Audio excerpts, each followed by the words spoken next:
11তম D শীর্ষ সম্মেলনে যোগ দিতে মিশরের রাজধানী কায়রোতে পৌঁছেছেন অন্তর্বর্তীকালীন সরকারের প্রধান উপদেষ্টা অধ্যাপক ডক্টর মোহাম্মদ ইউনূস। বুধবার স্থানীয় সময় সকাল 11টায় কায়রো আন্তর্জাতিক বিমানবন্দরে অবতরণ করেন তিনি। বিমানবন্দরে ডক্টর ইউনূসকে স্বাগত জানিয়েছেন মিশরের পাবলিক বিজনেস সেক্টরের মন্ত্রী মোহাম্মদ শিমি। পরে তার সঙ্গে সংক্ষিপ্ত বৈঠকও করেছেন ডক্টর ইউনূস। কায়রোতে প্রধান উপদেষ্টার সঙ্গে পাকিস্তানের প্রধানমন্ত্রীর বৈঠক হতে পারে। বুধবার বিকালে এ তথ্য নিশ্চিত করেছেন প্রধান উপদেষ্টার প্রেস উইং। আওয়ামী লীগ ইসলামী ব্যাংকগুলোকে টার্গেট করে লুট করেছে বললেন উপদেষ্টা আসিফ নজরুল। প্রবাসীদের পছন্দের ইসলামী ব্যাংকগুলোকে টার্গেট করে আওয়ামী লীগ লুট করেছে বলে মন্তব্য করেছেন প্রবাসী কল্যাণ ও বৈদেশিক কর্মসংস্থান বিষয়ক উপদেষ্টা অধ্যাপক আসিফ নজরুল। বুধবার সকালে আন্তর্জাতিক অভিবাসী দিবস উপলক্ষে উসমানী মিলনায়তনে এক অনুষ্ঠানে তিনি এ মন্তব্য করেন। ইজতেমা মাঠে সংঘর্ষে নিহত 4, আহত 50। ইজতেমা মাঠে হত্যাকাণ্ডে জড়িত কাউকে ছাড় নয় বলেছেন স্বরাষ্ট্র উপদেষ্টা। স্বরাষ্ট্র উপদেষ্টা লেফটেন্যান্ট জেনারেল অবসরপ্রাপ্ত মোহাম্মদ জাহাঙ্গীর আলম চৌধুরী বলেছেন, বিশ্ব ইজতেমার ময়দান দখলকে কেন্দ্র করে হতাহতের ঘটনায় যারা জড়িত তাদের অবশ্যই আইনের আওতায় আনা হবে। এখানে ছাড় দেওয়ার কোনো অবকাশ নেই। খুনিদের কোনো অবস্থায় ছাড় দেওয়া হবে না।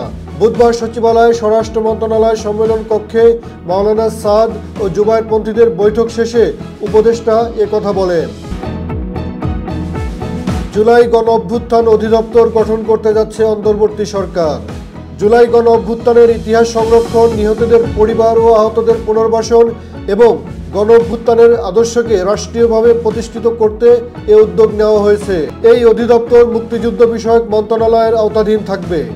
বুধবার মুক্তিযুদ্ধ বিষয়ক মন্ত্রণালয়ের সভাকক্ষে জুলাই গণ অভ্যুত্থান অধিদপ্তর প্রতিষ্ঠার লক্ষ্যে আন্তঃমন্ত্রণালয় সভা হয়েছে। মুক্তিযুদ্ধ বিষয়ক মন্ত্রণালয়ের উপদেষ্টা ফারুকী আজমের সভাপতিত্বে এই সভা অনুষ্ঠিত হয়।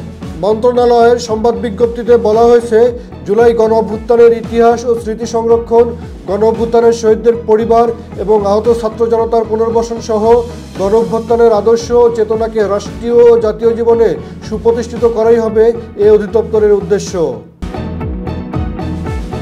নির্যাতনের জবাব হিংসায় নয়, 31 দফা বাস্তবায়নের মাধ্যমে দিতে চাই।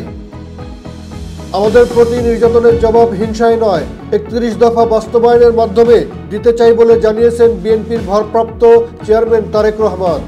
বুধবার দলটির প্রশিক্ষণ বিষয়ক কমিটির উদ্যোগে রাষ্ট্র কাঠামো মেরামতের 31 দফা শীর্ষক টাঙ্গাইল জেলা, গাজীপুর মহানগর ও নারায়ণগঞ্জ মহানগরের প্রশিক্ষণ কর্মশালায় প্রধান অতিথির বক্তব্যে তিনি এসব কথা বলেন। সিরিয়া ভূখণ্ড ছেড়ে যাবে না ইসরায়েল, জাতিসংঘের নিন্দা।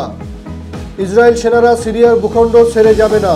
অধিকৃত গোলান মালভূমির তথাকথিত বাফার জোনে অবস্থান করবে বলে ঘোষণা দিয়েছে ইসরায়েলের প্রধানমন্ত্রী বেনিয়ামিন নেতানিয়াহু। তবে ইসরায়েলের এমন সিদ্ধান্তের তীব্র নিন্দা জানিয়েছে জাতিসংঘ।